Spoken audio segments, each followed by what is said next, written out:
नमस्कार प्यारे साथियों, ज्ञान विचार कहानी चैनल में आपका हार्दिक स्वागत है।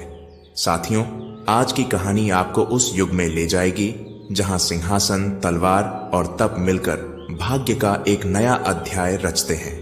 यह सिर्फ किसी राजा की गाथा नहीं, बल्कि अहंकार और सत्य की टकराहट की कहानी है, जहां पिता का अभिमान और पुत्र का धर्म आमने सामने खड़े होते हैं। यह वह यात्रा है जहां नियति स्वयं धर्म के लिए पुत्र को पिता के विरुद्ध खड़ा करती है और बताती है कि सिंहासन का अधिकार रक्त नहीं, न्याय और करुणा तय करते हैं। यह कहानी सिखाती है कि सच्ची परीक्षा रिश्तों की होती है और जीतता वही है जो सत्य के पक्ष में खड़ा होता है। तो साथियों, अपनी कल्पना की आंखें खोलिए, क्योंकि अब हम उस युग में प्रवेश करने जा रहे हैं जहां भाग्य और आत्मगौरव की भिड़ंत होने वाली है। तो आइए शुरू करते हैं आज की प्रेरणादायक और रोमांचक कहानी। बहुत पुराने समय की बात है। उज्जैन के सिंहासन पर एक महान प्रतापी राजा जय सिंह विराजमान थे। एक सुबह का समय था, पर वह सुबह बाकी दिनों जैसी शांत नहीं थी। राजमहल के भव्य दरबार में अजीब सा सन्नाटा पसरा था। राजा जय सिंह का चेहरा क्रोध से तमतमाया हुआ था। ऐसा प्रतीत हो रहा था मानो दरबार में उपस्थित हर व्यक्ति की सांसें थम गई हों। मंत्री, सैनिक, दरबारी सभी चुपचाप खड़े थे, किसी अनहोनी की आशंका में डूबे हुए। राजा बार बार दरबार के द्वार की ओर देख रहे थे, जैसे किसी विशेष अतिथि की प्रतीक्षा कर रहे हों। समय जैसे उनके धैर्य को परख रहा था और अंततः उनके भीतर का ज्वालामुखी फूट पड़ा। वह अपने सबसे प्रिय और विश्वास पात्र मंत्री धर्मपाल की ओर देखते हुए गुस्से से चिल्लाया, मंत्री, क्या यह कोई तमाशा है? क्या हम इस राज्य के राजा हैं या कोई साधारण गृहस्थ? हम यहां उस साधु के लिए प्रतीक्षा कर रहे हैं और वह अब तक नहीं पहुंचा। यदि वह तुरंत नहीं आया तो परिणाम भुगतने को तैयार रहे। मंत्री धर्मपाल ने हाथ जोड़ते हुए निवेदन किया, महाराज, वह साधु विलंब नहीं करता। वह समय का बड़ा पाबंद है, अवश्य ही किसी विशेष कारण से रुका होगा। कृपा कर शांत रहें। परंतु राजा की आंखों में केवल क्रोध नहीं, एक अनकहा भय और व्याकुलता भी थी। वह साधु कोई साधारण योगी नहीं था। उसमें एक ऐसी अद्भुत शक्ति थी जिससे वह केवल किसी का चेहरा देखकर उसके भाग्य की रेखाएं पढ़ सकता था। और आज राजा जय सिंह जानना चाहते थे, क्या उनका भाग्य उन्हें इस धरती ही नहीं बल्कि पूरे विश्व का सबसे महान सम्राट बना सकता है या नहीं? तभी दरबार के द्वार से एक दिव्य नाद गूंजा। हर किसी की नजर उस दिशा में उठ गई। एक लंबा तेजस्वी साधु भीतर प्रवेश कर रहा था। वस्त्र गेरुए थे, हाथ में चिमटा था और चेहरा दिव्यता से दमक रहा था। उसकी आंखों में गहरी चमक और मुख पर गहरी शांति थी। दरबार में उपस्थित हर व्यक्ति सहज ही उसके प्रति श्रद्धा से झुक गया। साधु ने राजा के सामने हाथ जोड़कर नम्रता से प्रणाम किया, लेकिन राजा का क्रोध अभी शांत नहीं हुआ था। उन्होंने रूखे स्वर में पूछा, तुम इतनी देर से क्यों आए? क्या तुम्हें झात नहीं कि एक राजा का समय कितना अमूल्य होता है? साधु ने शांति से उत्तर दिया, राजन, समय केवल राजाओं का नहीं, तपस्वियों का भी मूल्यवान होता है। फिर भी मैं आपकी सेवा में उपस्थित हूं। कृपया जो प्रश्न पूछना हो पूछें। राजा ने कुछ संयमित होकर कहा, हम अपना भाग्य जानना चाहते हैं। हमारे मंत्री ने बताया कि तुम चेहरा देखकर भविष्य बता सकते हो। बताओ, क्या हम इस धरती के सबसे शक्तिशाली सम्राट बन सकते हैं? साधु ने गहराई से राजा की ओर देखा। उसकी आंखों में एक अलग सी चमक थी, जैसे समय के पर्दे को चीरकर वह भविष्य को देख रहा हो। फिर उसने शांत स्वर में उत्तर दिया, महाराज, एक राजा की शक्ति उसकी प्रजा के सुख में छिपी होती है। आपकी प्रजा दुखी है, वे आपके व्यवहार से पीड़ित हैं। जब प्रजा रोती है तो राजा का भाग्य भी अशांत होता है। यदि आप विश्व के सबसे शक्तिशाली सम्राट बनना चाहते हैं तो पहले अपनी प्रजा का हृदय जीतिए। बिना उनके आशीर्वाद के भाग्य साथ नहीं देता।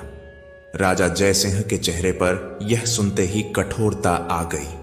उसने चिल्लाकर कहा, हमने तुम्हें उपदेश सुनने के लिए नहीं बुलाया, सीधा उत्तर दो।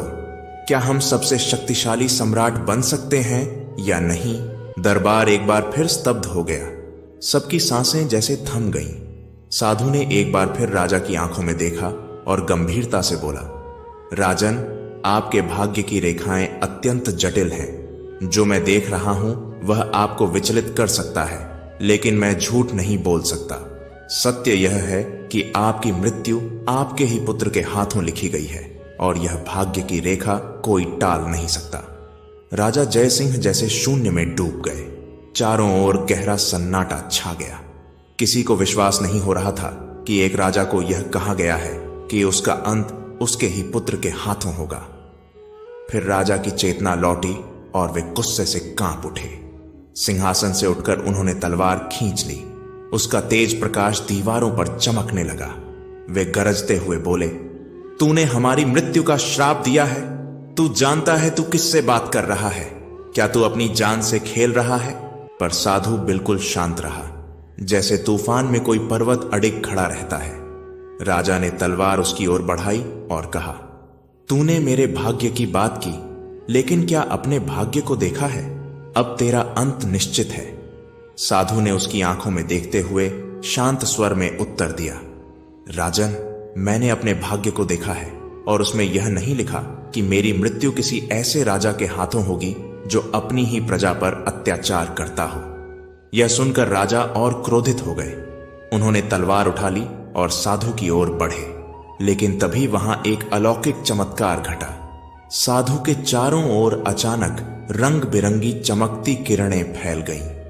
उसकी देह से एक दिव्य तेज निकलने लगा, मानो कोई अग्नि का गोला हो जो शांत होकर भी सबको चमत्कृत कर दे।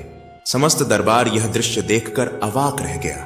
राजा जयसिंह, जो अभी तलवार साधु की ओर बढ़ा ही रहे थे, वहीं थम गए। उस अद्भुत प्रकाश ने उनकी आंखों को चौंधिया दिया। साधु ने अपनी आंखें मूंद लीं और धीमे स्वर में कोई दिव्य मंत्र जपने लगे। उसका स्वर शांत था, लेकिन वातावरण में एक गूंज पैदा कर रहा था, जैसे समय भी उसकी साधना में शामिल हो गया हो। फिर एक चमत्कारी प्रकाश लहर की तरह फूटा और देखते ही देखते वह साधु उसी प्रकाश में लुप्त हो गया।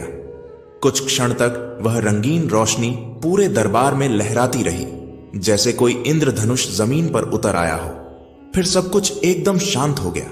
साधु चला गया था, लेकिन उसकी दिव्यता उस स्थान पर अब भी महसूस हो रही थी। पूरे दरबार में गहरा मौन छा गया। राजा जयसिंह की आंखें अब भी उसी जगह स्थिर थीं जहां कुछ समय पहले साधु खड़ा था।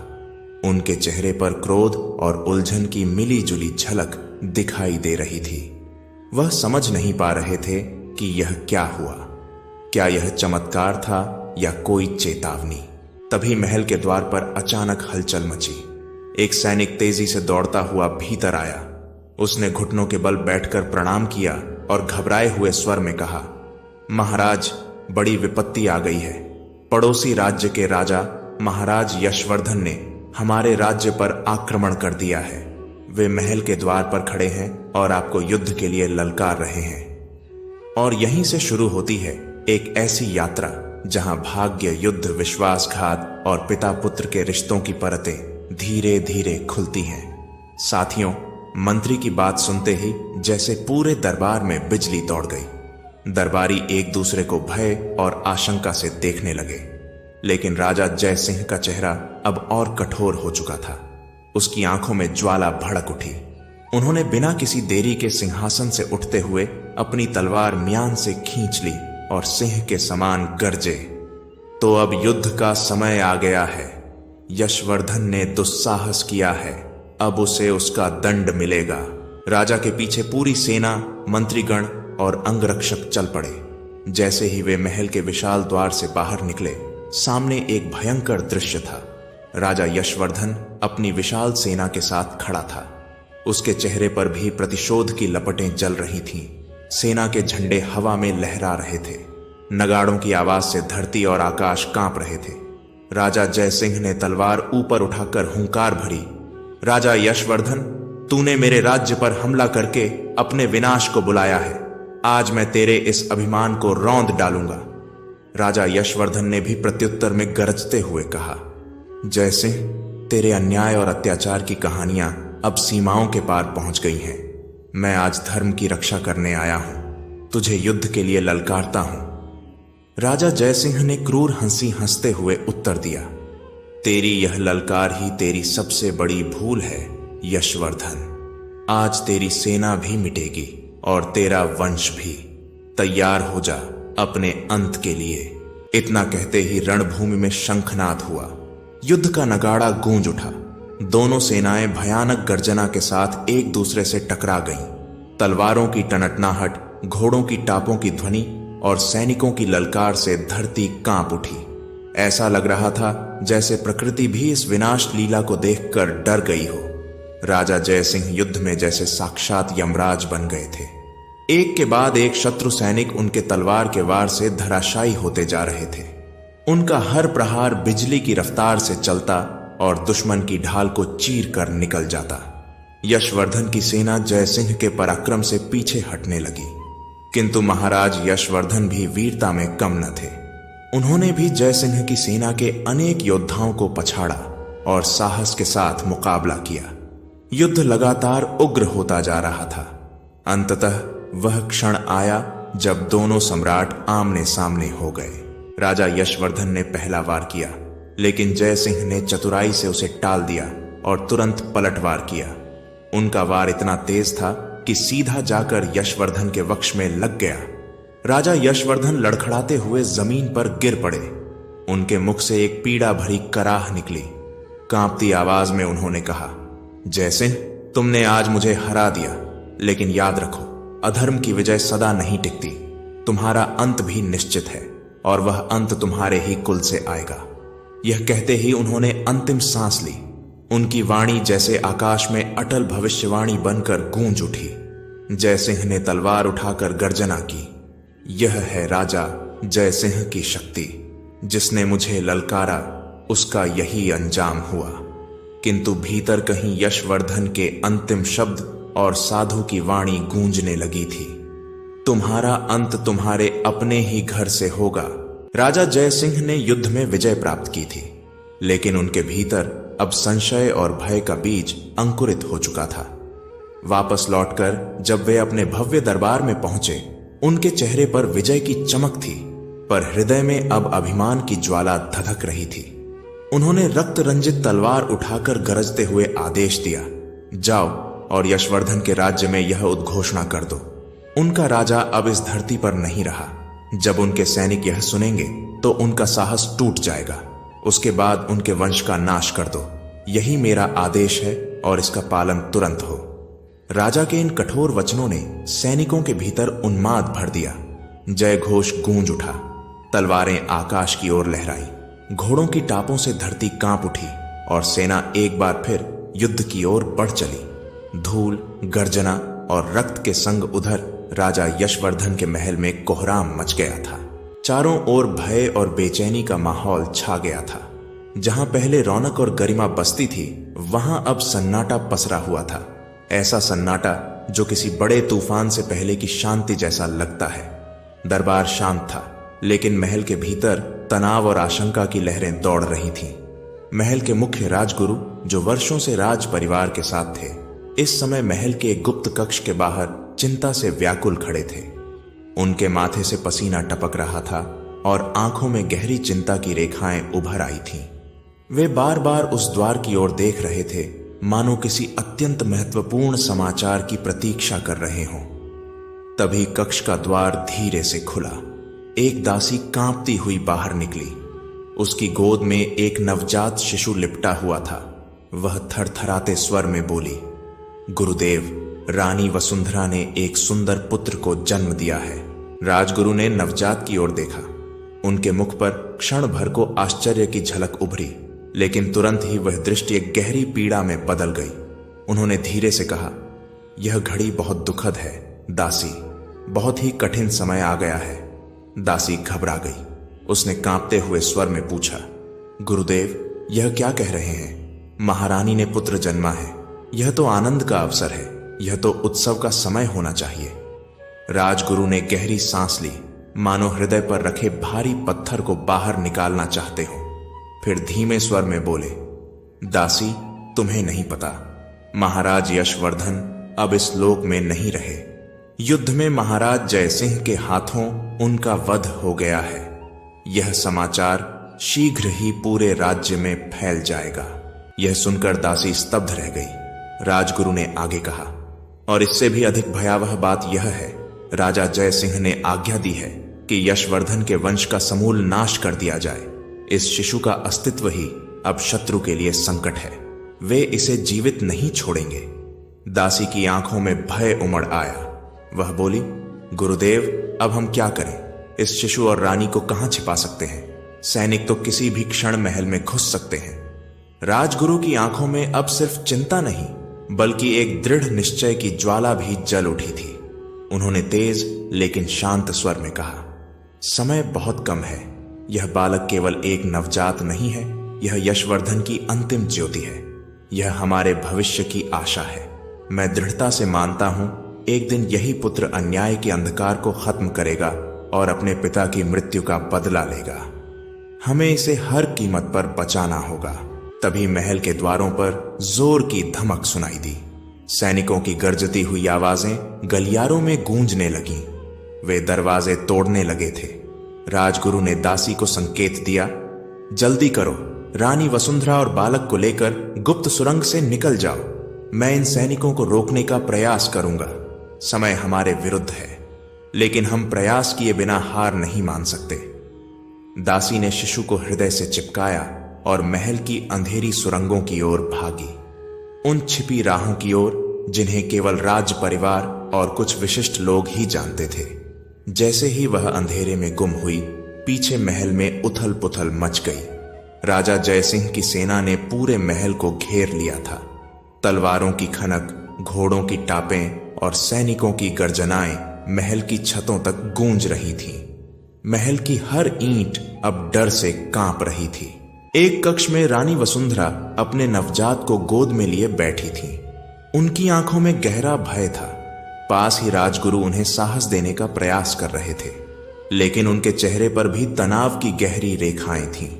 अचानक दरवाजे पर तेज धमाके होने लगे। 2 सैनिक कक्ष में जबरन घुसने लगे। उनमें से एक बोला, मुझे पूरा विश्वास है, यही बालक राजा यशवर्धन का उत्तराधिकारी है। हमें इसे ढूंढकर मार डालना है। यह राजा जय सिंह का आदेश है। दूसरा सैनिक बोला, हमें पहले ही जानकारी थी कि रानी गर्भवती है। अब यह बालक जय सिंह के लिए खतरा बन सकता है।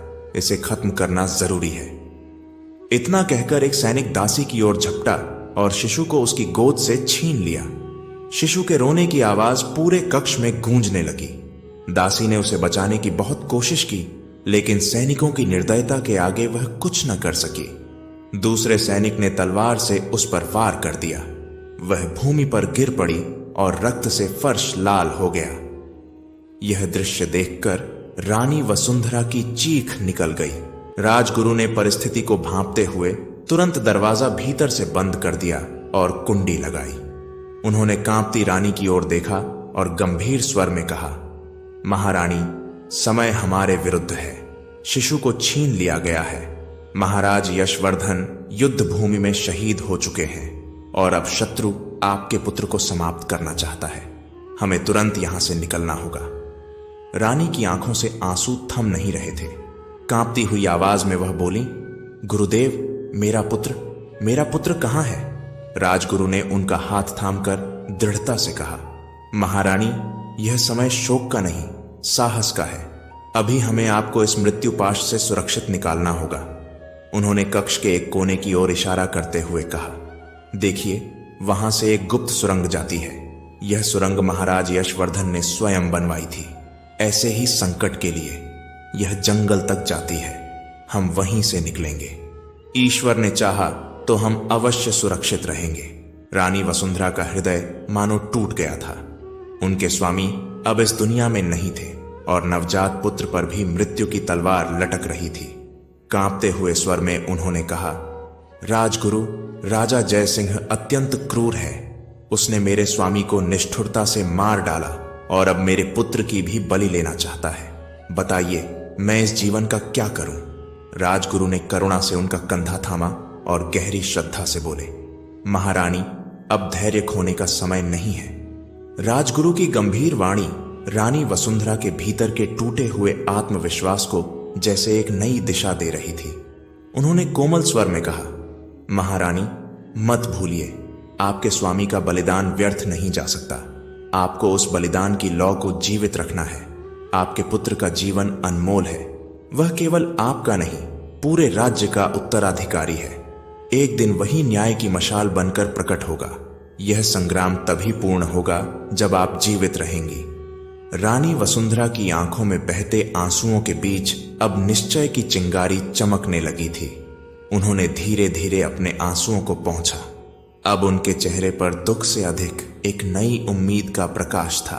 राजगुरु ने उनका हाथ थामा और उन्हें महल के उस गुप्त द्वार तक ले गए जिसे समय की विकट परिस्थिति में बचाव के लिए बनाया गया था। फर्श पर एक भारी पत्थर रखा था। राजगुरु ने उसे हटाया तो नीचे एक संकरी अंधेरी सुरंग दिखाई दी। उन्होंने कहा, चलिए महारानी, यह सुरंग हमें महल से बाहर जंगल तक सुरक्षित ले जाएगी, लेकिन हमें शीघ्रता करनी होगी, समय बहुत कम है। रानी ने एक बार मुड़कर उस कक्ष की ओर देखा, वही स्थान जहां कुछ क्षण पहले उनका नवजात पुत्र उनसे छीन लिया गया था। वह क्षण उनकी आत्मा पर जैसे गहरी खरोंच बनकर रह गया था। फिर उन्होंने गहरी सांस ली और कठोर मन से उस अंधेरे मार्ग में प्रवेश कर लिया। इधर जंगल की एक दिशा में राजा जय सिंह के 2 सैनिक उस नवजात शिशु को लेकर आगे बढ़ रहे थे। रात का अंधकार और घना जंगल उनके निर्दयी इरादों को और भी भयावह बना रहा था। पहला सैनिक हंसते हुए बोला, अब इसका क्या करना है? राजा जय सिंह की सीधी आज्ञा है, इसे समाप्त कर दो। दूसरे ने जवाब दिया, हमें तलवार से मारने की जरूरत नहीं, इसे इस झाड़ी में फेंक दो। भूख, प्यास और जंगली जानवर इसका काम तमाम कर देंगे, हमारे हाथ भी गंदे नहीं होंगे। पहला सैनिक अट्टहास करता हुआ बोला, और जब हम राजा को बताएंगे कि अब उनका सबसे बड़ा खतरा खत्म हो गया है तो वे हमें सोने से भर देंगे। दूसरे ने सहमति में सिर हिलाया। फिर उन्होंने नवजात को झाड़ियों में फेंक दिया। मासूम बालक फूट फूट कर रोने लगा। उसकी करुण पुकार जंगल की नीरवता में गूंजने लगी, लेकिन उन निर्दयी सैनिकों के हृदय में कोई करुणा न थी। वे मुड़े और बोले, चलो अब राजा को शुभ समाचार देना है, और दोनों जंगल की ओर बढ़ गए।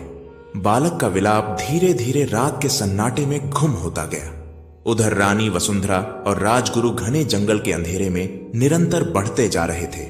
पेड़ों की सरसराहट, दूर से आती जंगली जानवरों की डरावनी आवाजें सब मिलकर वातावरण को भयावह बना रही थीं। लेकिन उनके भीतर भय नहीं, बल्कि एक बेचैन साहस का प्रवाह था। कुछ दूर चलने के बाद उन्हें एक छोटी सी कुटिया दिखाई दी। कुटिया के बाहर एक तेजस्वी साधु ध्यान मग्न अवस्था में बैठे थे। उनके मुख पर गंभीरता और शांति का अद्भुत संतुलन था, जैसे वर्षों की तपस्या उनकी आंखों में झलक रही हो। जब साधु ने अपनी आंखें खोली तो उनकी दृष्टि सीधी रानी और राजगुरु पर पड़ी। वे शांत स्वर में बोले, कहिए राजगुरु, इस घने वन में आप इस समय कैसे, और यह देवी कौन है जिनके मुख पर पीड़ा और व्याकुलता स्पष्ट झलक रही है? राजगुरु ने श्रद्धा से झुककर साधु को प्रणाम किया और धीमे स्वर में बोले, हे पूज्य साधु महाराज, समय संकटमय है। यह देवी रानी वसुंधरा है, महाराज यशवर्धन की धर्मपत्नी। उनके साथ घोर अन्याय हुआ है। राजा जय सिंह ने छल से महाराज का वध कर दिया और नवजात शिशु को उनसे छीन लिया। रानी स्वयं अब अपने प्राणों के लिए भाग रही हैं। हम आपकी शरण में हैं। साधु ने शांतित से सब सुना। फिर उन्होंने एक लंबी सांस ली और गहन स्वर में कहा, जो हो चुका है वह विधाता की इच्छा थी।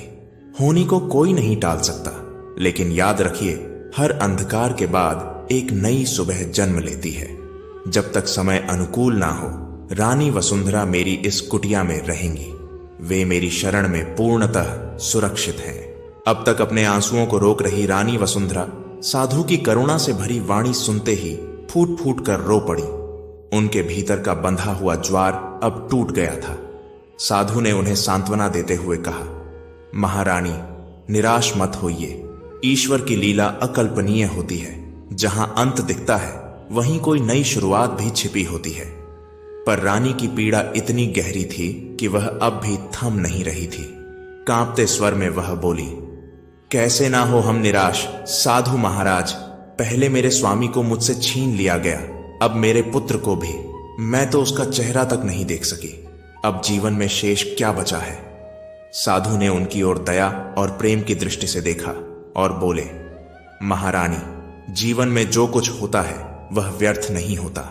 हर घटना के पीछे कोई उद्देश्य होता है। आपके पुत्र को ईश्वर ने किसी महान कार्य के लिए भेजा है। यह मत सोचिए कि वह लुप्त हो गया। यदि भाग्य में पुनर्मिलन लिखा है तो आप अवश्य मिलेंगी। बस विश्वास ना टूटने दें। रानी ने साधु के वचनों को ध्यान से सुना। उनके भीतर एक हल्की सी उम्मीद फिर से जागने लगी। अब भी उनकी आंखों में दुख था, लेकिन साथ ही साथ उस पीड़ा में विश्वास की एक झलक भी शामिल हो गई थी। साधु बोले, अब आप इस वन की शरण में हैं, मैं आपकी रक्षा करूंगा। यह समय है धैर्य, भक्ति और विश्वास का। यदि ईश्वर ने आपको जीवित रखा है तो समझिए कि आपका कर्म अब भी अधूरा है। आपकी यात्रा अब एक नए अध्याय में प्रवेश कर रही है। रानी वसुंधरा ने आंसुओं को पोंछा और साधु के चरणों में झुककर आशीर्वाद मांगा। साधु ने करुणा से हाथ उठाया और आशीर्वाद देते हुए बोले, ईश्वर का स्मरण कीजिए महारानी, आपका पुत्र भाग्यशाली है। उसका जीवन अभी खत्म नहीं हुआ है, उसका भविष्य अभी बाकी है। वह इस संसार में कोई बड़ा कार्य करने आया है। झोपड़ी के बाहर चांदनी बिखरी हुई थी। रात की नीरवता में भी प्रकृति की एक रहस्यमय शांति फैली हुई थी। मगर उस घने जंगल की चुप्पी के बीच रानी वसुंधरा की आंखों में अब आंसू नहीं, बल्कि एक ऐसा तेज था जो प्रतिशोध और उम्मीद से जल रहा था। वह अब केवल एक शोकग्रस्त स्त्री नहीं रही थी, वह एक मां थी जो अपने पुत्र को खोजने और अपने पति की हत्या का बदला लेने के लिए जीने को तैयार थी। वहीं दूसरी ओर उज्जैन के महल में एक और रात करवटें बदल रही थी। राजा जय सिंह महल के गलियारे में बेचैनी से टहल रहे थे। उनका चेहरा किसी तूफान से पहले की आंधी की तरह था, आशा और घबराहट से भरा हुआ। उनके मन में बार बार यही विचार उमड़ रहा था, अब मैं एक पुत्र का पिता बनने वाला हूं, एक ऐसा पुत्र जो मेरा उत्तराधिकारी बनेगा, मेरी विरासत को आगे ले जाएगा। तभी एक दासी धीरे से उनके सामने आकर खड़ी हो गई। उसके चेहरे पर भय और झिझक साफ दिखाई दे रही थी। राजा जय सिंह ने अधीरता से पूछा, बोलो, क्या समाचार है? रानी कैसी हैं? दासी ने सिर झुकाकर कहा, महाराज बधाई हो, रानी मैनावती ने एक पुत्र को जन्म दिया है। राजा के चेहरे पर क्षण भर के लिए संतोष की रेखा उभरी, लेकिन तुरंत उन्होंने दासी के स्वर में छिपी घबराहट को पहचान लिया। उनका चेहरा फिर कठोर हो उठा। पर तुम इतनी डरी हुई क्यों हो? रानी ठीक है या नहीं? राजा का स्वर अब चिंता से कड़ा हो चला था। दासी कांपती हुई बोली, रानी जी बेहोश हैं महाराज, संभव है कि सुबह तक उन्हें होश आ जाए। राजा ने एक पल को चैन की सांस ली, लेकिन दासी की आंखों में झलकता भय उन्हें विचलित कर रहा था। उन्होंने तीव्र स्वर में पूछा, अब सच सच बताओ, क्या बात है? दासी थर थर कांप उठी। महाराज, मेरा निवेदन है, आप स्वयं जाकर बालक को देख लीजिए। राजा जय सिंह का हृदय किसी अनजान आशंका से कांप उठा। वे तेजी से कक्ष की ओर बढ़े और भीतर दाखिल हुए। उनके कदम जैसे जैसे पालने के पास पहुंचे, उनके चेहरे का रंग बदलने लगा। पालने में जो बालक था वह अत्यंत कुरूप था। उसका मुख विकृत था, पेट असामान्य रूप से फूला हुआ और आंखों में कोई चमक न थी। राजा जय सिंह सन्न रह गए। उनकी सारी कल्पनाएं, उनके सपनों का उत्तराधिकारी वह इस रूप में नहीं हो सकता था। राजा ने थरथराते स्वर में कहा, यह मेरा पुत्र नहीं हो सकता, यह कोई अभिशाप है। उनकी आंखों में अब क्रोध, भय और अपमान की तीव्र लहरें दौड़ रही थीं। अगर यह बात महल के बाहर फैल गई तो मेरी प्रतिष्ठा मिट्टी में मिल जाएगी। वे बड़बड़ाए, दूसरे राज्य के राजा मेरा उपहास करेंगे, यह बालक मेरी गद्दी की मर्यादा को कलंकित कर देगा। दासी भयभीत हो गई। उसने साहस करके पूछा, तो अब महाराज आप क्या करेंगे? राजा जय सिंह की आंखों में कठोरता और अंधकार उभर आया। उन्होंने तलवार उठाई और उसकी नोक दासी की ओर कर दी। मैं वही करूंगा जो एक राजा को करना चाहिए। इस बालक को जंगल में छोड़ दूंगा। जंगली जानवर इसे खा जाएंगे और किसी को पता भी नहीं चलेगा। फिर उन्होंने तीखे स्वर में चेतावनी दी, और सुन, अगर तूने यह बात रानी मैनावती या किसी और से कही तो तेरा पूरा परिवार अग्नि में भस्म कर दूंगा। दासी की आंखों से आंसू झरने लगे। उसने कांपती आवाज में कहा, जो आज्ञा महाराज। राजा जय सिंह ने अपने ही नवजात पुत्र को गोद में उठाया। बालक रो रहा था। एक ऐसी मासूम पुकार जो अपने पिता की गोद से मर्यादा की कब्र की ओर ले जाई जा रही थी। मगर राजा का हृदय अब पत्थर बन चुका था। रात के अंधकार में अपने शाही वस्त्रों में लिपटे हुए राजा जय सिंह जंगल की ओर निकल पड़े। वृक्षों की परछाइयां, झींगुरों की आवाजें और हवा की सिसकियां सब जैसे उस पाप के गवाह बनते जा रहे थे। उनके भीतर एक गहरी दुविधा थी। अपने ही रक्त को त्यागने का विचार मन को काट रहा था, परंतु उन्होंने राजधर्म और गद्दी की मर्यादा को अपने पितृत्व से ऊपर रख दिया। तभी उनकी नजर पास की झाड़ी पर पड़ी। वहां एक और नवजात शिशु शांत भाव से लेटा था। उसके चेहरे पर दिव्य तेज था, जैसे चंद्रमा की उजली आभा से नहाया हुआ हो।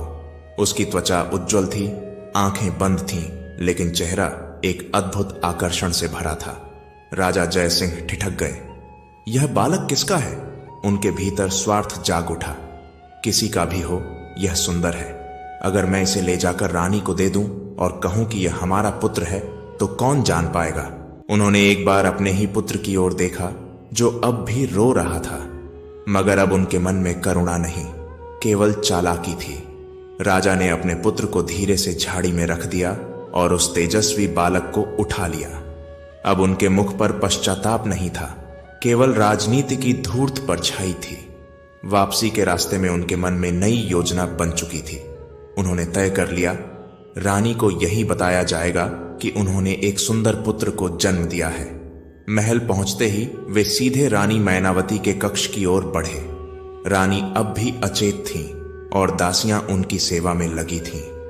राजा ने उस दिव्य बालक को एक दासी की गोद में थमाते हुए कठोर स्वर में कहा, जब रानी को होश आए तो उनसे कहना कि यही बालक उनका पुत्र है। राजा जय सिंह ने दासी को अंतिम चेतावनी देते हुए कहा, और याद रखना, यदि इस विषय में किसी से भी कुछ कहा तो परिणाम बहुत गंभीर होंगे। राजा की कठोर वाणी और ज्वलंत आंखों को देखकर दासी का शरीर कांप उठा। वह सिर झुकाकर चुपचाप आज्ञा मान गई। अब वह जानती थी, यह कोई साधारण राजा नहीं, बल्कि मृत्यु का संकेत है। राजा जय सिंह ने एक बार फिर उस सुंदर शिशु की ओर देखा, जो बिल्कुल शांत था। ऐसा प्रतीत हो रहा था जैसे वह स्वयं ईश्वर की योजना से इस धरती पर आया हो और अपने भाग्य को मौन भाव से स्वीकार भी कर चुका हो। राजा जय सिंह धीरे धीरे कक्ष से बाहर निकले, परंतु उनके हृदय में एक भीषण द्वंद्व चल रहा था। कहीं भीतर एक आवाज कह रही थी कि उन्होंने जो किया वह नीति और धर्म के विपरीत है, मगर उनका लोभ, उनकी प्रतिष्ठा और गद्दी के मोह ने उन्हें इस पथ पर ला खड़ा किया था।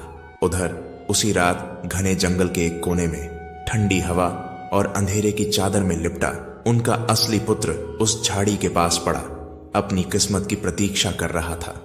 भोर की पहली किरणें जब महल की खिड़कियों से छनकर भीतर आईं, तब रानी मैनावती को धीरे धीरे होश आने लगा। उन्होंने आंखें खोलीं तो देखा सामने एक दासी मुस्कुरा रही थी। महारानी, दासी बोली, आपने एक अत्यंत सुंदर पुत्र को जन्म दिया है। राजा जय सिंह और सारा राज्य इस आनंदमय समाचार से प्रसन्न है। रानी की आंखों में ममता की झील भर आई। उन्होंने उस शिशु को अपनी गोद में लिया और देखकर अभिभूत हो उठी। यह तो सच में अनुपम सौंदर्य से युक्त है, उन्होंने कहा। मैं इसका नाम शिवांश रखती हूं। यह नाम इसके सौंदर्य और यश को सदा जीवित रखेगा। रानी के मुख पर मातृत्व का तेज था। उन्हें विश्वास नहीं हो रहा था कि उनका पुत्र इतना सुंदर और दिव्य हो सकता है। वहीं एक कोने में खड़ा राजा जय सिंह इस दृश्य को चुपचाप देख रहा था। उसकी आंखों में संतुष्टि की ठंडी मुस्कान थी। वह जानता था कि उसका छल सफल रहा है और अब यह सुंदर शिशु राजकुमार बनकर उसका उत्तराधिकारी कहलाएगा। उधर दूर जंगल में, जहां सूरज की रोशनी भी मुश्किल से पहुंचती थी, रानी वसुंधरा साधु महाराज के साथ एक पगडंडी पर चल रही थीं। उनका मन अभी भी अपने पति की मृत्यु और खोए हुए पुत्र की पीड़ा से भरा हुआ था। तभी अचानक उनकी दृष्टि एक झाड़ी की ओर गई। वहां एक नवजात बालक रोता हुआ पड़ा था। वे चौंक गईं और साधु महाराज की ओर इशारा करते हुए बोली, साधु महाराज, देखिए, कोई इस मासूम को यहां छोड़ गया है। ये कितना असहाय लग रहा है। इसे यूं त्यागना कितना क्रूर होगा कोई। साधु महाराज ने उस बालक को धीरे से उठाया। वह अत्यंत दुर्बल था। उसकी पीठ झुकी हुई थी और चेहरा भी सामान्य शिशुओं की तरह आकर्षक नहीं था, लेकिन उसकी आंखों में एक असाधारण चमक थी। साधु बोले, महारानी, संभव है इसके माता पिता ने इसके रूप या कमजोरी को देखकर इसे त्याग दिया हो, पर याद रखें, ईश्वर कभी गलती नहीं करते। यह बालक कोई साधारण जीव नहीं, प्रभु की ओर से आपके लिए एक परीक्षा हो सकता है। इसे प्रेम पूर्वक स्वीकार कीजिए। रानी वसुंधरा का हृदय द्रवित हो गया। उन्होंने उस बालक को अपनी गोद में भर लिया। मुझे इसकी ओर खिंचाव सा लग रहा है, साधु महाराज, पर क्या यह इतना दुर्बल शिशु भविष्य में कोई विशेष कार्य कर पाएगा? साधु ने गंभीर स्वर में उत्तर दिया, महारानी, यह बालक अपने कुबड़ से नहीं, अपने कर्मों से पहचाना जाएगा। आप इसे वीरता और सत्य का मार्ग दिखाइए। मैं इसे साधना, शक्ति और आत्मबल का पाठ सिखाऊंगा, लेकिन ध्यान रहे, इसे इसके जन्म का सत्य अभी मत बताइए। यदि यह सच समय से पहले जान गया तो इसका आत्मविश्वास टूट सकता है। रानी ने दृढ़ता से कहा, मैं आपकी बात का पालन करूंगी। अब यह बालक मेरा पुत्र है। मैं इसे धर्म, साहस और सेवा का पाठ पढ़ाऊंगी। यह एक दिन ऐसा योद्धा बनेगा जिस पर संसार गर्व करेगा। साधु ने हाथ उठाकर आशीर्वाद दिया, यही आपका धर्म है महारानी, और यही इस बालक की नियति। इसे ऐसा वीर बनाइए जो सत्य, करुणा और न्याय का प्रतीक बने। और इस प्रकार जो बालक राजा जयसिंह के छल से महल में पहुंचा, वही शिवांश कहलाया और राजकुमार बना। जबकि जो बालक जंगल में त्यागा गया, वही वरी के नाम से रानी वसुंधरा की गोद में पला और नियति की उस चाल का हिस्सा बना जिसे स्वयं समय ने रचा था। समय बीतता गया। 20 वर्षों का लंबा काल चक्र समाप्त हुआ। अब शिवांश 20 वर्षीय युवक बन चुका था। तेजस्वी, सुंदर, आकर्षक और सभी गुणों से युक्त। उसकी राजसी शोभा, बुद्धिमत्ता और व्यक्तित्व की चर्चा पूरे राज्य में होती थी। राजा जयसिंह को हर बार यह देखकर गर्व होता था कि उसका निर्णय सफल रहा, लेकिन सब कुछ उतना शांत नहीं था जितना बाहर से दिखाई देता था। राज्य में अजीब घटनाएं होने लगी थीं। एक अज्ञात नकाबपोश योद्धा जो बिजली की गति से आता और क्षण भर में गायब हो जाता। वह राजा के अत्याचारी सैनिकों पर हमला करता, निर्दोषों को बचाता और फिर हवा में विलीन हो जाता। राजा जयसिंह के सैनिक उसे पकड़ने में सदा असफल रहते। उसकी तलवार की गति, उसकी चाल और उसका साहस सब कुछ असाधारण था। एक दिन दोपहर को राजधानी के मुख्य बाजार में कोलाहल मच गया। 2 सैनिक एक गरीब फल विक्रेता को पीट रहे थे। उनके मुख पर घमंड और क्रोध झलक रहा था। तूने हमसे फल के बदले कीमत मांगने की हिम्मत कैसे की? तुझे नहीं मालूम हम राजा जयसिंह के सैनिक हैं? वे उसे धकेल रहे थे, लात मार रहे थे, अपमानित कर रहे थे। फल विक्रेता हाथ जोड़कर गिड़गिड़ाया, मालिक, मैंने यह फल आपके लिए ही तोड़े हैं। कृपा करके मुझे मत मारिए। मैं बस अपना परिश्रम मांग रहा हूं। सैनिकों पर फल विक्रेता की विनती का कोई असर नहीं हुआ। वे अपने पद और राजा जयसिंह के नाम की धौंस दिखाते हुए और भी अधिक निर्दयी हो उठे। तुझे नहीं मालूम हम कौन हैं? हम राजा जयसिंह के सैनिक हैं। कीमत मांगेगा? आज तुझे सबक सिखाते हैं। वे उसे पीटते जा रहे थे। बाजार में खड़े लोग डर के मारे कुछ कह नहीं पा रहे थे। तभी दूर से घोड़े की टापों की गूंज सुनाई दी। धूल उड़ाता हुआ एक घुड़सवार बाजार में बिजली की रफ्तार से दाखिल हुआ। वह एक रहस्यमय युवक था जिसने अपना चेहरा नकाब से ढक रखा था। उसकी आंखों में तेज, चाल में आत्मविश्वास और तलवार के हत्थे पर बंधी उंगलियों में जरा भी हिचक नहीं थी। वह सीधे सैनिकों के सामने जा खड़ा हुआ। गंभीर स्वर में बोला, बस करो, इस गरीब पर हाथ उठाना बंद करो, वरना परिणाम तुम्हारे लिए अच्छे नहीं होंगे। सैनिकों ने घूरकर उसकी ओर देखा। उनमें से एक गुर्राया, तू कौन होता है हमें रोकने वाला? क्या तुझे नहीं मालूम हम राजा जय सिंह के सैनिक हैं? भाग जा यहां से, वरना मार डाले जाएंगे। पर नकाबपोश युवक टस से मस ना हुआ। उसकी आंखों में एक ऐसा रहस्यमय तेज था जैसे वर्षों की पीड़ा और कोई अधूरी प्रतिज्ञा वहां सुलग रही हो। तभी एक सैनिक चिल्लाया, अरे यह वही नकाबपोश है जिसने हमारे कई साथियों को परास्त किया है, इसे पकड़ो। तुरंत तलवारें खींच गईं, लेकिन नकाबपोश युवक की प्रतिक्रिया बिजली जैसी थी। उसकी तलवार म्यान से ऐसे निकली जैसे कोई तूफान टूट पड़ा हो। पहले ही वार में एक सैनिक की तलवार उसके हाथ से छूटकर दूर जा गिरी। दूसरा सैनिक दौड़ता हुआ उस पर झपटा, लेकिन नकाबपोश ने ऐसा वार किया कि वह वहीं जमीन पर गिर पड़ा, निशब्द, निर्जीव। बाजार में भगदड़ मच गई।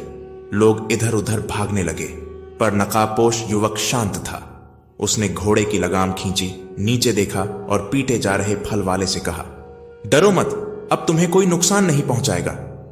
फल वाला हैरान और कृतज्ञ होकर कुछ बोलने ही वाला था कि नकाबपोश युवक घोड़े को ऐड लगाकर तेजी से वहां से ओझल हो गया। लोग कुछ क्षण वहीं खड़े रह गए, भय, विस्मय और श्रद्धा से भरे हुए। इसी बीच महल के विशाल द्वार पर एक सैनिक घायल और थका हुआ, हांफता हुआ पहुंचा। उसके चेहरे पर भय और असहायता साफ झलक रही थी। उसे तुरंत राजा जय सिंह के दरबार में ले जाया गया। दरबार में गहन मौन छाया था। राजा जय सिंह सिंहासन पर बैठे थे, चेहरा कठोर और आंखों में ज्वाला। सैनिक घुटनों के बल झुका और बोला, महाराज, वह नकाबपोश फिर से दिखाई दिया। उसने मेरी आंखों के सामने मेरे साथी को मार डाला। यह सुनते ही दरबार में हलचल मच गई। राजा जय सिंह का चेहरा भड़क उठा। तीखे स्वर में बोले, तुमने उसे रोका क्यों नहीं? क्या तुम्हारे हाथ पांव काम नहीं कर रहे थे? सैनिक कांपते हुए बोला, महाराज, मैंने पूरा प्रयास किया, लेकिन वह बहुत तेज था।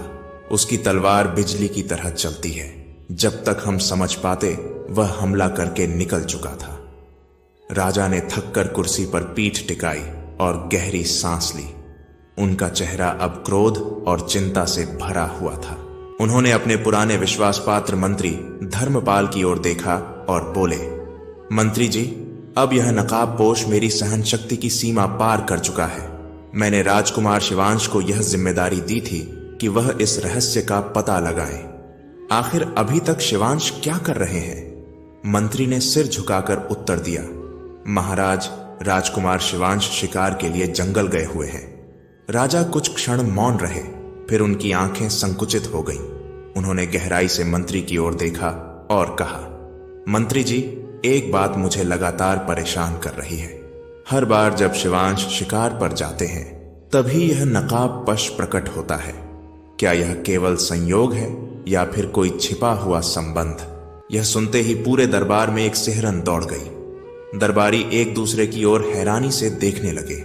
मंत्री धर्मपाल ने थोड़ी झिझक के साथ कहा, महाराज, आपकी आशंका निराधार नहीं कही जा सकती। हो सकता है राजकुमार शिवांश और इस नकाबपोश के बीच कोई संबंध हो। राजा जय सिंह का चेहरा और गंभीर हो गया। यदि ऐसा है तो यह मेरे राज्य और परिवार दोनों के लिए खतरे की घंटी है। मंत्री जी, मैं चाहता हूं कि आप इसकी गहन जांच करें।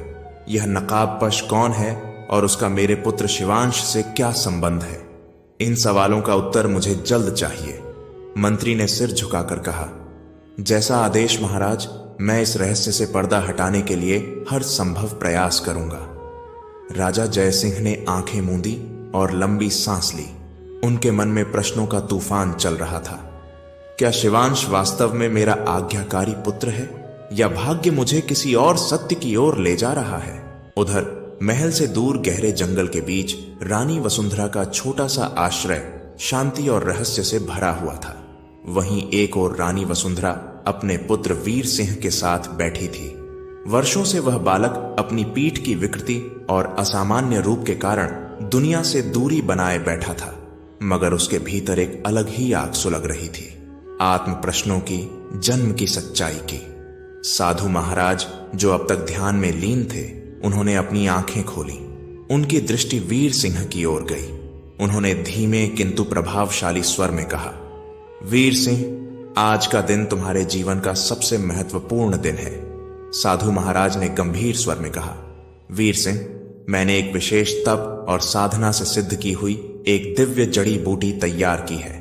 इसे पी लेने से न केवल तुम्हारा शरीर बलशाली और आकर्षक हो जाएगा, बल्कि तुम्हारे भीतर जो आत्मबल और आत्मविश्वास अब तक दबा हुआ है वह भी पूर्ण रूप से जागृत हो उठेगा। वीर सिंह चकित रह गया। उसकी आंखों में आश्चर्य और आशा की चमक उभर आई। क्या यह सच है साधु महाराज? क्या यह जड़ी बूटी मुझे वास्तव में बदल सकती है? साधु महाराज मुस्कुराए, मानो ईश्वर की किसी लीला का रहस्य खोलने जा रहे हों। बिल्कुल, लेकिन यह परिवर्तन केवल शरीर का नहीं होगा, यह तुम्हारे भीतर सोई हुई वीरता को भी जागृत करेगा। वह तेज, वह भाव जो अब तक छिपा था। अब जाओ, श्रद्धा से यह अमृत पान करो। वीर सिंह ने दोनों हाथों से वह विशेष जड़ी बूटी वाला प्याला उठाया। उसकी आंखों में दिव्यता की झलक थी। जैसे ही उसने उसे ग्रहण किया, वातावरण में रंग बिरंगी प्रभा फैल गई। एक तेज प्रकाश उसके चारों ओर नृत्य करने लगा। कुछ ही क्षणों में उसका शरीर रूपांतरित होने लगा। पीठ सीधी हो गई, कंधे चौड़े और मांसल हो उठे, चेहरा तेज से दमकने लगा। आंखों में अद्भुत आत्मबल था। वह अब कोई दुर्बल युवक नहीं था, बल्कि सिंह जैसे पराक्रमी योद्धा के रूप में खड़ा था। रानी वसुंधरा ने अपने पुत्र को देखा तो उनकी आंखों से अविरल अश्रुधारा बह निकली। आज मुझे ऐसा प्रतीत हो रहा है मानो मेरे वीर सिंह ने अपना सच्चा रूप प्राप्त कर लिया है। वीर सिंह ने श्रद्धा से मां की ओर देखा और बोला, मां, यदि साधु महाराज मुझे पहले ही यह रूप दे सकते थे तो उन्होंने ऐसा क्यों नहीं किया? साधु महाराज का स्वर गंभीर था। बेटा, जब आत्मा की परीक्षा होती है तब शरीर की कमजोरी ही असली साहस का परिचायक बनती है। यदि तुम यह रूप ही पा लेते तो तुम्हारा आत्मविश्वास केवल तुम्हारी शक्ति पर निर्भर हो जाता।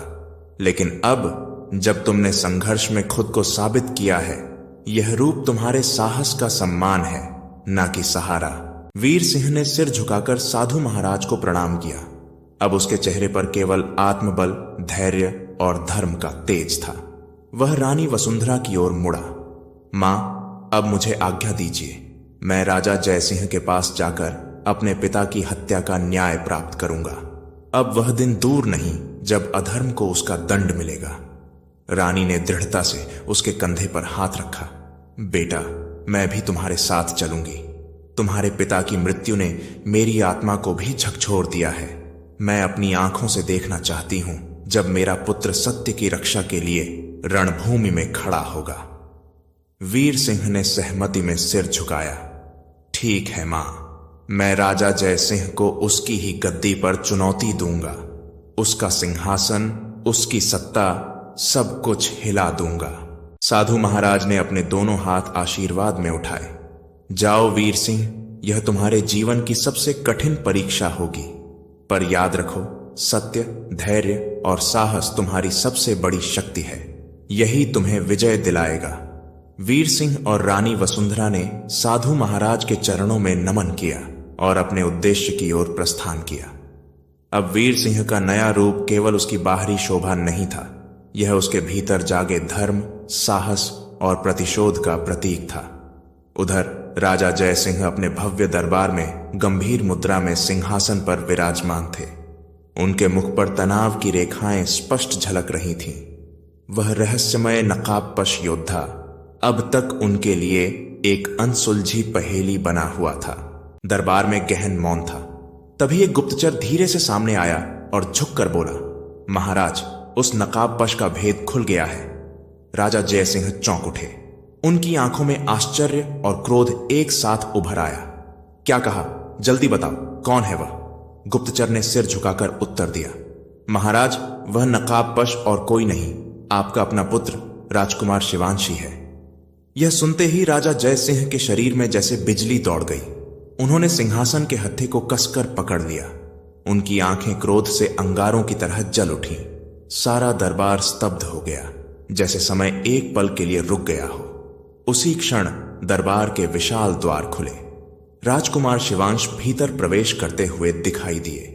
उनके मुख पर आत्मविश्वास की गंभीर आभा थी और चाल में दृढ़ता। राजा जयसिंह खड़े हो गए। उनका स्वर कठोर और भरा हुआ था। जयसिंह चिल्लाकर बोला, क्या यह सच है राजकुमार शिवांश? क्या तुम ही वह नकाबपोश हो जिसने मेरे सैनिकों पर हमला किया? क्या तुमने अपने ही राज्य की सेना को घायल किया है? क्या तुमने अपने पिता और अपने धर्म को भुला दिया है? राजकुमार शिवांश की दृष्टि सीधी राजा जयसिंह की आंखों में जा ठहरी। उन्होंने निडर स्वर में उत्तर दिया, अब जब भेद खुल ही गया है तो सुन लीजिए पिताजी। हाँ, वही नकाबपोश मैं हूं, और मैंने यह सब इसलिए किया क्योंकि आपके सैनिक उन निर्दोष लोगों पर अत्याचार कर रहे थे जिनकी रक्षा करना आपका और मेरा दोनों का धर्म था। राजा जयसिंह का चेहरा अब और भी कठोर हो गया था। उन्होंने गूंजती हुई आवाज में कहा, बस करो शिवांश, यह सब केवल तुम्हारा ढोंग है। यह तुम्हारा धर्म नहीं, यह केवल तुम्हारा भ्रम है। तुम्हारा धर्म है मेरी आज्ञा का पालन करना, राज्य की मर्यादा की रक्षा करना, न कि अपनी ही सेना को घायल करना। लेकिन राजकुमार शिवांश डगमगाए नहीं। उन्होंने शांत किंतु दृढ़ स्वर में उत्तर दिया, पिताजी, जब राज्य की मर्यादा प्रजा के आंसुओं पर टिकी हो तो उसका पालन पाप बन जाता है। प्रजा का कल्याण ही सबसे बड़ी मर्यादा है। यदि आपके सैनिक मासूमों पर अत्याचार कर रहे हैं तो उन्हें रोकना ही मेरा धर्म है, चाहे उसके लिए मुझे आपके विरोध में ही क्यों ना खड़ा होना पड़े। राजा जयसिंह का मुख तपते लोहा बन गया। उन्होंने क्रोधित होकर सिंहासन पर बैठते हुए कहा, शिवांश, तुम्हारी यह दृष्टता अब सहन नहीं की जाएगी। तुमने मेरे राज्य के नियमों को तोड़ा है, मेरी सेना को कमजोर किया है और मेरे गौरव को ठेस पहुंचाई है। तुम्हारे इस अपराध को मैं कभी क्षमा नहीं करूंगा। शिवांश ने विनम्रता से सिर झुकाया, लेकिन स्वर में मजबूती बरकरार रखी। यदि आप मुझे दंड देना चाहते हैं तो मैं उसे सहर्ष स्वीकार करूंगा, पर स्मरण रहे, मैंने जो कुछ भी किया वह केवल और केवल प्रजा की रक्षा के लिए किया। सारा दरबार स्तब्ध था। एक ओर पिता पुत्र के बीच धर्म और कर्तव्य की टकराहट थी, तो दूसरी ओर सच्चाई की गूंज जो दीवारों से टकरा रही थी। तभी दरबार के विशाल द्वार अचानक खुल गए। भीतर से एक तेजस्वी युवक प्रवेश करता दिखाई दिया। उसके साथ थी रानी वसुंधरा। युवक के मुख पर दिव्य तेज, आंखों में प्रतिशोध की ज्वाला और चाल में निडरता थी। युवक ने सिंह की तरह गर्जना की, राजा जयसिंह, मैं तुम्हें युद्ध के लिए ललकारता हूं। अपने अधर्म, छल और पापों का प्रायश्चित करने का समय आ गया है। राजा जयसिंह ने गौर, आश्चर्य और कठोरता से उस अपरिचित योद्धा की ओर देखा और पूछा, तू कौन है जो मेरे दरबार में इस तरह घुस आया है? तभी रानी वसुंधरा आगे बढ़ी। उनके स्वर में वर्षों की पीड़ा और गर्व की झलक थी। राजा जयसिंह, यह मेरा पुत्र है वीर सिंह, और मैं हूं वसुंधरा, राजा यशवर्धन की विधवा। तुम्हें याद होगा, वर्षों पूर्व तुमने छल पूर्वक मेरे पति की हत्या कर दी थी। तुमने हमारे कुल को मिटा देने का आदेश दिया था, लेकिन विधाता ने हमें बचा लिया ताकि हम आज तुम्हारे पापों का हिसाब ले सकें। राजा जयसिंह हंस पड़े। हां, मुझे याद है, मैंने ही आदेश दिया था कि यशवर्धन के पूरे वंश का अंत कर दिया जाए। लगता है भाग्यवश तुम बच गए थे, पर अब नहीं, आज तुम्हारा भाग्य भी समाप्त होगा। वीर सिंह ने तलवार उठाई और गरजते हुए बोला, राजा जयसिंह, अब तुम्हारा अहंकार, तुम्हारा अधर्म और तुम्हारा पाप सबका अंत होगा। आज न्याय तुम्हें तुम्हारे ही सिंहासन पर मिलेगा। जयसिंह ने व्यंग्य से देखा। तभी राजकुमार शिवांश आगे बढ़े। उन्होंने वीर सिंह की ओर देखते हुए कहा, मैं नहीं जानता तुम कौन हो वीर सिंह, पर जान लो, राजा जयसिंह मेरे पिता हैं। यदि तुम्हारा युद्ध उनसे है तो पहले मुझे पार करना होगा। मैं अपने पिता की रक्षा करूंगा। वीर सिंह ने हंसकर कहा, तो क्या तुम्हारे पिता ने चूड़ियां पहन रखी हैं जो स्वयं युद्ध से भाग रहे हैं? यह सुनते ही जयसिंह का क्रोध फूट पड़ा। उन्होंने तलवार खींच ली और गरजते हुए बोले, किसने चूड़ियां पहनी हैं और किस में युद्ध का सामर्थ्य है, यह अब पता चलेगा। और फिर शुरू हुआ एक भयंकर युद्ध। दरबार के बीचों बीच राजा जय सिंह और वीर सिंह आमने सामने खड़े थे। एक ओर वर्षों का अनुभवी सम्राट और दूसरी ओर तप, संघर्ष और साधना से गढ़ा युवा योद्धा। तलवारों की टकराहट से आकाश गूंजने लगा। चारों ओर युद्ध का गर्जन छा गया। जय सिंह अपने युद्ध कौशल के बल पर वीर सिंह को परास्त करना चाहते थे, लेकिन वीर सिंह की गति, शक्ति और धर्म की ऊर्जा उन्हें बराबरी की टक्कर दे रही थी। कुछ ही क्षणों में वीर सिंह की तलवार की तीव्रता ने जय सिंह को परास्त कर दिया। राजा जय सिंह घायल होकर भूमि पर गिर पड़े। दरबार में गहरा सन्नाटा छा गया। राजकुमार शिवांश भागकर अपने पिता के पास पहुंचे। उन्होंने उन्हें सहारा दिया और नम्र स्वर में बोले, पिताजी, यह उसी अन्याय का फल है जिसे आपने वर्षों तक बोया। आपने प्रजा पर अत्याचार किया, उनके दुखों को अनदेखा किया। आज वही पीड़ा प्रतिशोध बनकर आपके सामने खड़ी है। राजा जय सिंह ने पहली बार अपने भीतर एक तूफान महसूस किया। पश्चाताप उनकी आंखों में था। पछतावा और आत्मग्लानि की रेखाएं स्पष्ट झलक रही थीं। उन्होंने देखा, प्रजा की सेवा में जहां उन्हें होना चाहिए था, वहां वे केवल सत्ता, स्वार्थ और भय में उलझे रहे। उनकी आंखों के सामने उनका बेटा भी उन्हें न्याय के कटघरे में खड़ा कर चुका था। राजा जय सिंह ने पहली बार अपने भीतर एक तूफान महसूस किया। पश्चाताप उनकी आंखों में था। पछतावा और आत्मग्लानि की रेखाएं स्पष्ट झलक रही थीं। उन्होंने देखा, प्रजा की सेवा में जहां उन्हें होना चाहिए था, वहां वे केवल सत्ता, स्वार्थ और भय में उलझे रहे। उनकी आंखों के सामने उनका बेटा भी उन्हें न्याय के कटघरे में खड़ा कर चुका था। राजा जय सिंह भूमि पर पड़े थे। वीर सिंह तलवार थामे खड़ा था और राजकुमार शिवांश उनकी रक्षा कर रहा था। रानी वसुंधरा की आंखों में संतोष और वर्षों के संघर्ष की शांति दिखाई दे रही थी। उसी क्षण आकाश में एक अद्भुत दृश्य प्रकट हुआ। स्वर्ण और रत्नों जैसी रंग बिरंगी किरणें धीरे धीरे धरती की ओर उतरने लगी, मानो स्वयं ईश्वर इस युद्ध का न्याय देख रहे हों। आकाश से उतरी स्वर्ण प्रभा की किरणों के मध्य अचानक एक दिव्य पुरुष प्रकट हुए। वे एक तेजस्वी साधु थे। उनके मुख पर ज्ञान का तेज था, आंखों में करुणा, और उनकी उपस्थिति ने दरबार को जैसे शांत, पवित्र और दिव्य बना दिया। उनके दर्शन मात्र से ही सारा दरबार श्रद्धा से झुक गया। हर चेहरा उनकी ओर देखने लगा, जैसे समय खुद किसी उत्तर की प्रतीक्षा कर रहा हो। साधु ने राजा जय सिंह की ओर गंभीर दृष्टि डाली और तप से निखरे स्वर में बोले, राजा जय सिंह, आज तुम्हारे कर्म तुम्हारे समक्ष खड़े हैं। समय का न्याय अब अपने उत्तरदायी को पहचान चुका है। जय सिंह ने कांपती आवाज में पूछा, आप कौन हैं महामुनि, और यह कैसी बात कह रहे हैं? साधु की वाणी अब और भी गहरी हो चली। मैं वह हूं जिसने वर्षों पहले राजा यशवर्धन के कुल को मिटने से बचाया था। मैं आज सत्य को प्रकट करने आया हूं जिसे विधाता ने बहुत पहले ही लिख दिया था। वीर सिंह, जिसने आज तुम्हें परास्त किया, और शिवांश, जिसे तुमने पुत्र की तरह पाला, यह दोनों तुम्हारे ही कर्मों की रचना है। अब ध्यान से सुनो। दरबार एकदम निस्तब्ध हो गया। हर आंख साधु की ओर टिक गई। साधु ने आगे कहना आरंभ किया, वर्षों पूर्व तुम्हारे ही आदेश पर राजा यशवर्धन के परिवार को समाप्त करने भेजे गए सैनिक एक नवजात शिशु को जंगल में छोड़ आए थे। उसी दिन तुमने अपने ही उस नवजात पुत्र को, जिसे तुमने उसकी काया देखकर त्यागने का निर्णय लिया था, उसी जंगल में फेंकवा दिया था। लेकिन नियति ने उस दिन एक अद्भुत लीला रची।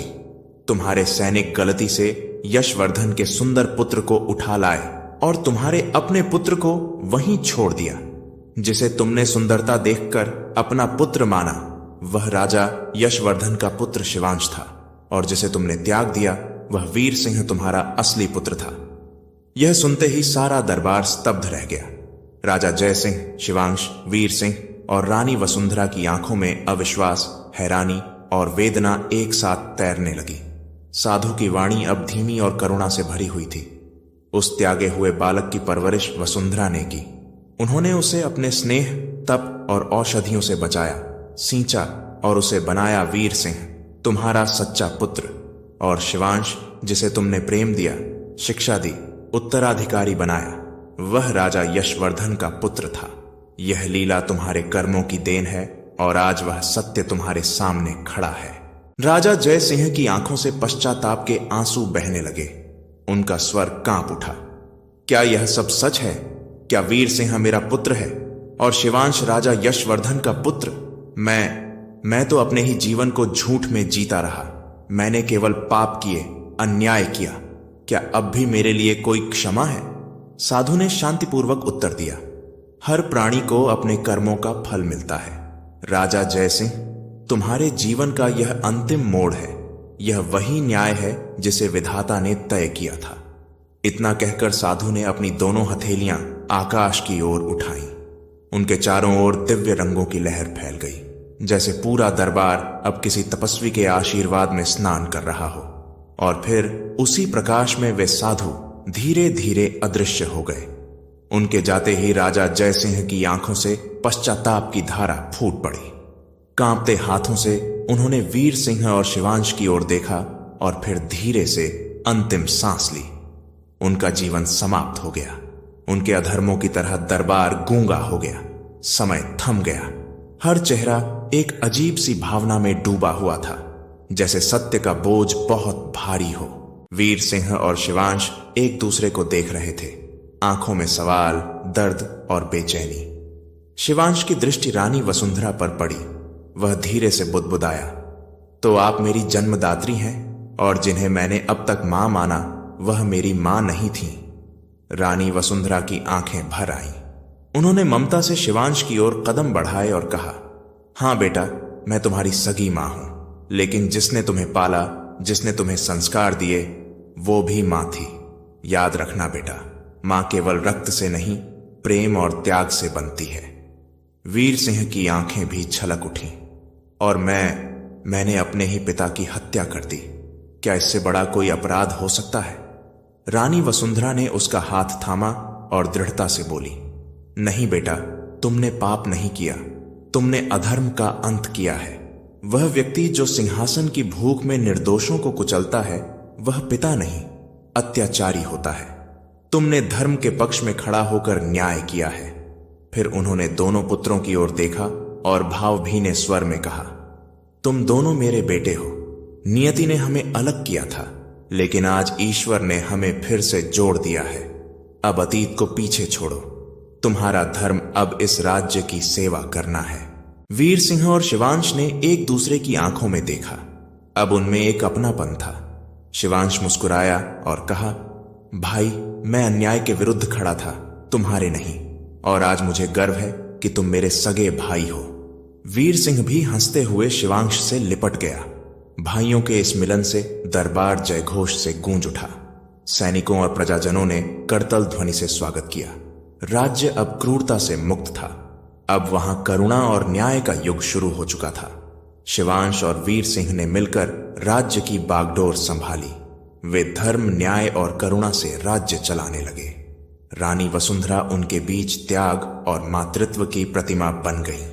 राज्य में उत्सव का वातावरण फैल गया।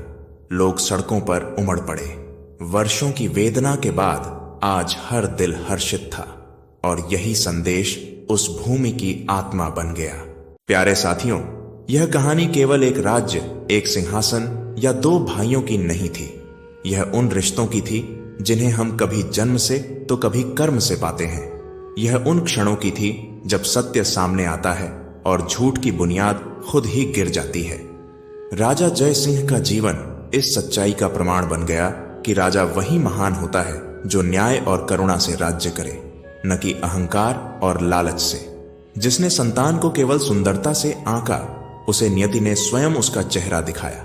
साधु की भविष्यवाणी कोई श्राप नहीं थी, वह एक चेतावनी थी, एक आईना जो दिखा गया कि कर्मों से बड़ा कोई भाग्य नहीं होता। जो पिता अपने पुत्र को त्याग देता है, समय उसे उसका मूल्य अवश्य दिखाता है। रानी वसुंधरा का मातृत्व इस संसार को यह सिखाता है कि मां केवल रक्त से नहीं होती, वह त्याग, ममता और संस्कारों से बनती है। उनका प्रेम उन दोनों बेटों को जोड़ गया जो राजनीति की गलियों में बिछड़ चुके थे। वीर सिंह और शिवांश का मिलन यह दर्शाता है कि धर्म का मार्ग कभी भी रक्त से नहीं, हृदय से तय होता है। न्याय की जीत तलवार से नहीं, आत्मा की सच्चाई से होती है। और सबसे बड़ी सीख, जब तक सत्य, प्रेम और धर्म जीवित है, तब तक अधर्म, अन्याय और घमंड की उम्र बहुत छोटी होती है। यह कहानी इतिहास में अमिट बनकर रह गई, क्योंकि इसमें न केवल सिंहासन का उतार चढ़ाव था, बल्कि इंसानियत की सबसे सुंदर जीत छुपी थी। सत्य की राह कठिन जरूर होती है, पर अंत में वही सिंहासन तक पहुंचती है। प्यारे साथियों, तो कैसी लगी आपको हमारी यह कहानी? अगर कहानी अच्छी लगी हो तो कमेंट बॉक्स में जरूर बताएं। तो आज के लिए बस इतना ही। मिलते हैं अगली वीडियो में एक और नई कहानी के साथ। तब तक के लिए खुश रहें, अपना और अपनों का ख्याल रखें। जय श्री राधे कृष्ण।